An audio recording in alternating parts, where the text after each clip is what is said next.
Welcome to the Tech Egg. Don't get scrambled. Enjoy the video. In this video, I will explain how to cook chicken in an air fryer. First, select your preferred chicken pieces, whether bone-in or boneless. It's crucial to pat them very dry with paper towels.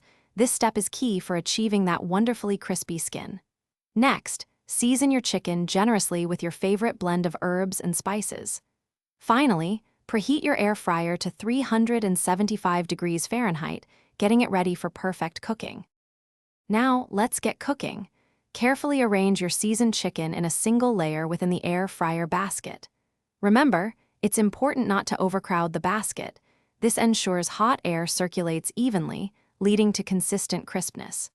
Cook the chicken for approximately 18 to 25 minutes, making sure to flip each piece halfway through the cooking time. This helps both sides get that beautiful golden brown finish. Knowing when your chicken is perfectly done is essential for both safety and taste. Your chicken is fully cooked when its internal temperature reaches 165 degrees Fahrenheit. Always insert a meat thermometer into the thickest part of the chicken, avoiding the bone. Once cooked, remove the chicken and let it rest for about 5 to 10 minutes. This resting period allows the juices to redistribute, ensuring every bite is incredibly tender and moist. Here are a few extra tips for air frying success. For an even crispier skin, lightly spray your chicken with a bit of oil before placing it in the air fryer.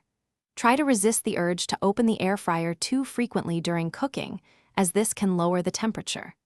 Remember to clean your air fryer basket after each use to keep it in top condition.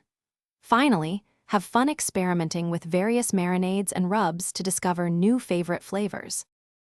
Thanks for watching. Consider subscribing if I helped unscramble your problems.